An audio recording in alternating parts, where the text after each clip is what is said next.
আমি 10 বছরের একটা তরুণী মেয়ে ছিলাম। সবই যৌবনে পা দিয়েছিলাম। আমি আমার ঘরে একা ঘুমোতাম, যাতে কোনো কাজ করতে আমার কোনো দ্বিধা না হয়। একদিন আমার দেখাশোনার জন্য মামা আমার ঘরে থাকতে এলেন। তারপর থেকে আমার অনেক অসুবিধা হতে লাগল। আমি মামার থেকে লুকিয়ে আমার কাজকর্ম চালিয়ে যেতাম। একদিন মামা আমাকে হাতে নাতে ধরে ফেললেন। আমার তো যেন প্রাণটা বেরিয়ে গেল। তারপর মামা বললেন, তোমাকে এত পরিশ্রম করার কি দরকার, আমি তো আছি। এটুকু বলেই মামা আমাকে। হ্যালো বন্ধুরা, আজকের এই গল্পে তোমাদের সবাইকে স্বাগত জানাই। আমার নাম অর্চনা। আমি লখনৌয়ের একটা ছোট্ট গ্রামের মেয়ে। আমার বাবা রিকশা চালান আর মা ঘর সামলান। আমার পরিবারে মা বাবা ছাড়াও আমি আর আমার একটা ছোট ভাই আছে। আমি এখন ১৯ বছরের। এই গল্পটা জুন মাসের ২০২৩ সালের। তখন আমার বয়স ছিল ১৭ আর মামার বয়স ছিল ৩০। সেই সময় আমার ভর্তি হয়েছিল কানপুরের একটা নার্সিং কলেজে। সেখানে যাওয়ার মাত্র ৬ মাস হয়েছিল, তখনই আমি অসুস্থ হয়ে পড়লাম। ওখানকার খাবার আমার পেটে শিখছিল না, বারবার পেট খারাপ হচ্ছিল, আর তাতেই আমি অসুস্থ হয়ে গেলাম। ডাক্তারের কাছে চেক আপ করাতে গিয়ে জানলাম আমার লিভার খারাপ হয়ে গেছে। এখন আমার ভালো খাওয়া দাওয়া আর চিকিৎসার দরকার ছিল, তাই আমি বাড়ি ফিরে এলাম। কলেজের পড়াশোনা মাঝপথেই ছেড়ে দিলাম। বাড়ি ফিরতেই পরিবারের লোকজন বলল, যদি তোমার শরীর এভাবে খারাপ থাকে তাহলে পড়াশোনা করো না। আমি এতটাই লোগা হয়ে গিয়েছিলাম যে মনে হচ্ছিল আমার কোনো বড় রোগ হয়েছে। আমি বাবাকে বললাম, ওখানকার খাবার আমার একদম ভালো লাগত না, হজমও হতো না। তখন বাবা বললেন, ঠিক আছে, তুমি অন্য কোথাও গিয়ে থেকে দেখো। যদি ওখানকার পরিবেশ পছন্দ হয় তাহলে ভালো, না হলে ফিরে এসো, এখান থেকেই পড়াশোনা করো। আমি আর ফিরতে চাইছিলাম না, কিন্তু দাদু বাবাকে বললেন, যদি ওর পড়াশোনা ওখান থেকে ঠিকঠাক চলে তাহলে ওর মাকে ওর সঙ্গে পাঠিয়ে দাও, ওর মা ওর দেখাশোনা করবে। তখন বাবা মাকে বললেন, তুমি অর্চনার সঙ্গে ওর কলেজে চলে যাও, ওখানেই থাকো। কিন্তু মা যেতে রাজি হলেন না, বললেন, ওখানে ওর মামা থাকে, ওকে মামার কাছে পাঠিয়ে দাও, ওখানে থেকেই পড়াশোনা শেষ করবে, খরচও কম লাগবে। তারপর ১০ দিন পর মামা বাড়ি এলেন। বাবা আমাকে মামার সঙ্গে কানপুর পাঠিয়ে দিলেন। এখন আমি মামার ঘরে থেকে পড়াশোনা করব। সকালে নাস্তা করে ৯টার সময় কলেজে যেতাম। দুপুর ১টায় খেতে ফিরতাম আর রাতের খাবার হতো প্রায় ৯টায়। দিনগুলো ভালোই কাটছিল। মাঝে মধ্যে মামার সঙ্গে বাজারে যেতাম, পিৎজা বার্গার খেতাম। মামার ফ্ল্যাটে ফ্রি ওয়াইফাই ছিল, তাই কখনো কখনো আমি ঘরে বসেই অনলাইনে পড়াশোনা করতাম। সবকিছু খুব ভালোই চলছিল। পরের ৬ মাস পর্যন্ত মামার সম্পর্কে আমার মনে কোনো বিশেষ ভাবনা আসেনি। একবারের কথা, আমি ছাদে ঘুরছিলাম। তখন মামার ফ্ল্যাটের পাশে ছাদে একজন কাকু একটা মেয়ের সঙ্গে খেলছিলেন। এটা দেখে আমার মনেও কিছু অদ্ভুত অনুভূতি জাগল। ঠিক তখনই মামার কথা মনে পড়ল, আর সেই মুহূর্ত থেকে আমার মনের দৃষ্টিভঙ্গি বদলে গেল। এরপর থেকে আমি মামার ফ্ল্যাটে বেশি সময় কাটাতে লাগলাম। একদিন মামাকে বললাম, মামা, আমার কিছু নতুন জামা কাপড় কিনতে হবে, চলো বাজারে যাই। মামা রাজি হলেন, বললেন, ঠিক আছে, সন্ধ্যায় যাব। পরদিন আমরা বাজারে গেলাম। ট্রেনে করে গিয়ে পৌঁছতেই মামা নিজের জন্য কিছু জামা কিনলেন, কিন্তু আমার ভেতরের জামা কিনতে হবে। মামার সঙ্গে থাকা একটু দ্বিধা হচ্ছিল।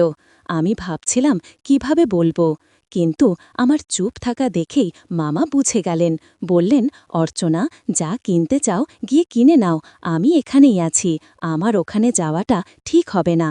আমি বললাম, না মামা, এমন কিছু না, তুমি আমার সঙ্গে চলো। বলতে বলতে কি হলো জানি না, আমি তাকে সঙ্গে নিতে বলে ফেললাম। মামা গম্ভীরভাবে আমার দিকে তাকালেন। ভাবলাম রেগে যাবেন, কিন্তু তিনি কিছু বললেন না, চুপচাপ দাঁড়িয়ে রইলেন। আমি ভেতরে গিয়ে প্রয়োজনীয় জামা কিনে ফিরলাম। তারপর আমরা বাসে উঠলাম। রাস্তাটা খারাপ ছিল, বাসটা একদিকে হেলে পড়ছিল। মামা নিজেকে সামলাতে আমার কোমরে হাত রাখলেন আর জোরে ধরলেন। তখনই আমার শরীরে যেন একটা ঝটকা লাগল, সারা শরীরে শিহরণ ছড়িয়ে গেল। আস্তে আস্তে তার হাত আরও কাছে এলো। কোমরে হাত থাকলেও আসলে তিনি আমাকে ছুঁছিলেন। হয়তো তিনিও কিছু অনুভব করছিলেন। আমারও অনুভূতিগুলো জেগে উঠল। মামা আমার দিকে তাকালেন। তার মুখে একটা আলাদা ভাব আর হালকা হাসি। আমি জিজ্ঞেস করলাম, কি হলো মামা? তিনি বললেন, আরে তোমার জামা ছুঁড়ে গেছে। আমি বললাম, মামা, এই জন্যই তো শপিং করতে গিয়েছিলাম, তোমার সামনে কিভাবে বলবো, তাই কয়েকদিন চুপ করেছিলাম। এরপর আমরা দুজনেই একটু খোলামেলা কথা বলতে শুরু করলাম। একদিন মামা বাজারে সবজি কিনতে গেলেন। আমার মনে হলো তার ফিরতে দেরি হবে। আমারও কিছু করতে ইচ্ছে করছিল, তাই বাথরুমে গোসল করতে গেলাম। ভাবলাম মামা বাজার থেকে ফিরতে সময় লাগবে। হয়ে গেলাম। মামা আমার দিকে একবার তাকালেন। আমি কিছু বুঝে উঠতে পারলাম না। তাড়াতাড়ি তোয়ালে নিয়ে নিজেকে ঢেকে ফেললাম। খুব ঘাবড়ে গিয়েছিলাম। ভাবছিলাম মামা আমার সম্পর্কে কি ভাবছেন, কিভাবে তার মুখোমুখি হব, কিছুই বুঝতে পারছিলাম না। পরে জানলাম মামা টাকা নিতে ভুলে গিয়েছিলেন, তাই তাড়াতাড়ি ফিরে এসেছিলেন। আমি জামা পরে দ্রুত বাইরে চলে গেলাম। সন্ধ্যা হয়ে গেল, রাত ৮টা বেজে গেল। ফ্ল্যাটে ফিরতেই দেখি মামা মোবাইল চালাচ্ছেন। আমি চুপচাপ আমার বিছানায় শুয়ে পড়লাম। মামা আমার দিকে তাকালেন। ভাবলাম রাগ করবেন, কিন্তু তিনি বললেন, কি হলো অর্চনা, সকাল থেকে চুপচাপ কেন? আমি চুপ রইলাম। তিনি আবার বললেন, অর্চনা, আমি কিছু বলছি। আমি বললাম, সরি মামা। তখন মামা বললেন, আরে এসব তো স্বাভাবিক, তুমি এতটা কেন ভয় পাচ্ছ? আমি বললাম, আমি খুব ভয় পেয়ে গিয়েছিলাম, তাই দুপুরে ঘরে আসিনি। মামা বললেন, পাগল হয়েছ, এতে এত ভয় পাওয়ার কি আছে? তুমি তো বলেছিলে শহরে এসব নাকি সাধারণ। তারপর বললেন, তোমাকে সপ্তাহে ৩-৪ বার এসব করতে হয়, যদি না পাও তাহলে এই কারণেই এমন করছিলে। এতে তোমার মনও ফ্রেশ হয়ে গেছে, পড়াশোনাতেও কোনো খারাপ প্রভাব পড়বে না। মামার কথা শুনে আমার কান ঝিঝি করছিল, মনে হচ্ছিল আমি অন্য কোনো জগতে চলে গেছি। তখন মামা আমার কাঁধে হাত রেখে ঝাঁকিয়ে বললেন, অর্চনা, তুমি কোনো ফালতু জিনিসের টেনশন নিও না। আমি আবার বললাম, সরি মামা। মামা বললেন, হ্যাঁ ঠিক আছে, কোনো ব্যাপার না, তবে তোমার উপর রাগ করতে হলে সকালেই করে দিতাম, যখন তুমি ছাদ থেকে পাশের ছাদে ওসব দেখছিলে। আমি তখনও সব দেখেছি, কারণ আমি তোমার পেছনেই দাঁড়িয়েছিলাম। যাকগে, এসব একটা বয়সে স্বাভাবিক। তারপর মামা বললেন, অর্চনা, যদি খারাপ না লাগে তাহলে একটা কথা জিজ্ঞেস করি? আমি বললাম, হ্যাঁ জিজ্ঞেস করো মামা। তিনি জিজ্ঞেস করলেন, তুমি সপ্তাহে কতবার বাথরুমে এসব করো? আমি তৎক্ষণাৎ বললাম, মামা, এটা কি জিজ্ঞেস করছো?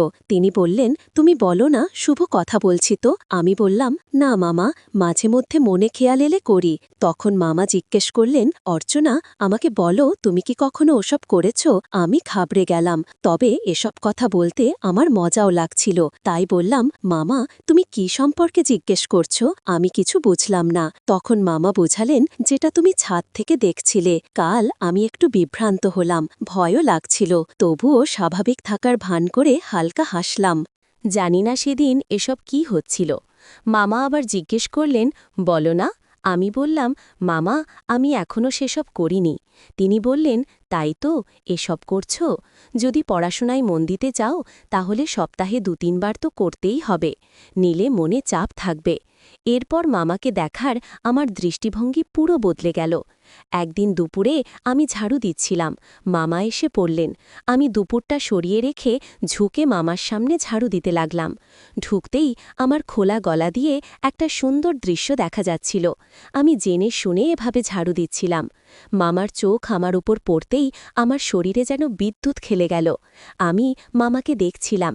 এভাবে ১ মিনিট চলল। তারপর আমার আর নিয়ন্ত্রণ হলো না। মামাও বুঝে গেলেন আমি তাকে কিভাবে দেখছি। তিনি বাইরে চলে গেলেন। যাওয়ার সময় বললেন, অর্চনা, নিজেকে একটু সামলাতে শেখো। আমি কিছু বলতে পারলাম না। তারপর একা একা নানা কথা ভাবতে লাগলাম। মামা আমার মন ভালো করে দিয়ে বাইরে চলে গেলেন। আমি কি করব তাই নিজেই শুরু করে দিলাম। দেখলাম মামা দরজার আড়াল থেকে দেখছেন। আমি একবার দেখে নিলাম মামা এখানেই আছেন, লুকিয়ে আমাকে দেখছে। তাই আমি দরজার সামনে সোজা হয়ে দাঁড়ালাম। একটা একটা করে জামা খুলতে লাগলাম, এদিক ওদিক করতে লাগলাম, যাতে মামা সব ভালো করে দেখতে পান। কিছুক্ষণ পর আমি একটা কাপড়ে জড়িয়ে ঘুমিয়ে পড়লাম। ঘুম ভাঙতে দেখি সন্ধ্যা হয়ে এসেছে। মামা চা নিয়ে এলেন। বললেন, কিভাবে হলো যে তুমি হঠাৎ এত বেপরোয়া হয়ে ঘুমিয়ে পড়লে? আমি বললাম, মামা, জানি না কিভাবে ঘুমিয়ে পড়লাম। আমি দুপুরে কখনো ঘুমোই না, ঘুমোলেও এতক্ষণ না। মামা বললেন, কোনো ব্যাপার না, ওঠো, চা খাও, ফ্রেশ হয়ে নাও। চা খেতে খেতে আমি দুপুরের কথা তুললাম। বললাম, মামা, একটা কথা জিজ্ঞেস করব দুপুরের ব্যাপারে? তিনি বললেন, হ্যাঁ, জিজ্ঞেস করো। আমি বললাম, মামা, আমার সাইজ কি ঠিকঠাক আছে? মামা বললেন, জানি না অর্চনা, আমি কখনো দেখিনি। আমি বললাম, মামা, আমার বান্ধবীদের দেখে মনে হয় আমারটা খুব ছোট। তিনি বললেন, এটা নিয়ে আমি কিছু বলতে পারবো না। আমি বললাম, মামা, এটা বড় হয় কিভাবে? মামা বললেন, আমি জানি না। আমি বুঝলাম মামা ভান করছেন, তাই কথা চালিয়ে গেলাম। এভাবে আরও কিছুক্ষণ কথা হলো। তারপর আমি ফ্রেশ হতে চলে গেলাম। এই ঘটনার 10 দিন পর মামা দুপুরে আমাকে বসিয়ে বললেন, অর্চনা, একটা কথা বলো, তুমি কি সপ্তাহে 3 বারের বেশি করো? আমি বললাম, না মামা, সেদিনই শেষবার হয়েছিল, তারপর আর হয়নি। তিনি বললেন, আরে, তোমাকে তো বলেছিলাম সপ্তাহে 2-3 বার তো করতেই হবে, তা না হলে সেদিন তোমার হাতে মোবাইলও ছিল না, তাহলে হঠাৎ কিভাবে শুরু করলে? আমি বললাম, কিছু না, মন চাইলেও তাই করে ফেললাম। মামা বললেন, কিছু না দেখে হঠাৎ করে কিভাবে? আমি বললাম, মামা, যদি খারাপ না লাগে তাহলে একটা গোপন কথা বলি? তিনি বললেন, হ্যাঁ বলো, এতে জিজ্ঞেস করার কি আছে? আমি বললাম, মামা, সেদিন তোমাকে দেখে আমি একটু ঘাবড়ে গিয়েছিলাম, তারপর সেই ভেবেই শুরু করে দিয়েছিলাম। মামা বললেন, অর্চনা, আমার একটা কথা মনে রেখো, মাথা হালকা রাখতে, মাঝে মধ্যে মনের জমে থাকা আবর্জনা বের করে ফেলতে। আমি বললাম, ঠিক আছে মামা। তিনি বললেন, পরের বার যখনই মন চায় করে ফেলো। আমি বললাম, ঠিক আছে মামা। তারপর মামা কোথায় যেন চলে গেলেন। ঘরে মামার একটা ছোট কাপড় দেখতে পেলাম। হাতে নিতেই দেখি তাতে একটা ছিদ্র। সেই ছিদ্র দেখে আমার মনটা উথলা হয়ে উঠল। আমি সেটা জড়িয়ে এদিক ওদিক করতে লাগলাম। এভাবেই দিন কাটছিল। একদিন দুপুরে মামা আমার কাছে এসে বললেন, ভাগ্নি, তোর পড়াশোনা কেমন চলছে? আমি বললাম, ভালো চলছে মামা। তিনি আমার দিকে তাকিয়ে হাসলেন। আমি সুযোগ বুঝে বললাম, মামা, আমার এখন মন চাইছে।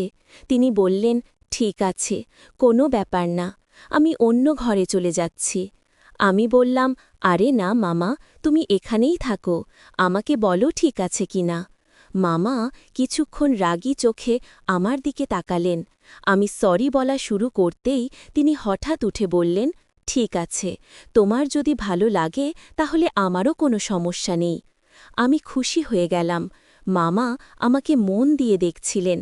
আমিও পুরো মন মামার ওপর দিয়ে দিলাম। তিনি আমার শরীরের দিকে তাকিয়েছিলেন, আমার সামনের খাটে বসেছিলেন। এই প্রথমবার আমি মামার সামনে এমন স্বপ্ন দেখছিলাম। আমার জন্য এটা ছিল একটা সুন্দর মুহূর্ত। মামা বললেন, অর্চনা, কোনো সাহায্য লাগলে বলো। আমি বললাম, মামা, খুব মন উচাটন হচ্ছে, প্লিজ কিছুই। তারপর আমরা একে অপরের মধ্যে হারিয়ে যাই। তো বন্ধুরা, গল্পটা যদি ভালো লেগে থাকে তাহলে চ্যানেলটা সাবস্ক্রাইব করো। আমি 10 বছরের একটা তরুণী মেয়ে ছিলাম। সবই যৌবনে পা দিয়েছিলাম। আমি আমার ঘরে একা ঘুমোতাম, যাতে কোনো কাজ করতে আমার কোনো দ্বিধা না হয়। একদিন আমার দেখাশোনার জন্য মামা আমার ঘরে থাকতে এলেন। তারপর থেকে আমার অনেক অসুবিধা হতে লাগল। আমি মামার থেকে লুকিয়ে আমার কাজকর্ম চালিয়ে যেতাম। একদিন মামা আমাকে হাতে নাতে ধরে ফেললেন। আমার তো যেন প্রাণটা বেরিয়ে গেল। তারপর মামা বললেন, তোমাকে এত পরিশ্রম করার কি দরকার, আমি তো আছি। এটুকু বলেই মামা আমাকে হ্যালো বন্ধুরা, আজকের এই গল্পে তোমাদের সবাইকে স্বাগত জানাই। আমার নাম অর্চনা। আমি লখনৌয়ের একটা ছোট্ট গ্রামের মেয়ে। আমার বাবা রিকশা চালান আর মা ঘর সামলান। আমার পরিবারে মা বাবা ছাড়াও আমি আর আমার একটা ছোট ভাই আছে। আমি এখন ১৯ বছরের। এই গল্পটা জুন মাসের ২০২৩ সালের। তখন আমার বয়স ছিল ১৭ আর মামার বয়স ছিল ৩০। সেই সময় আমার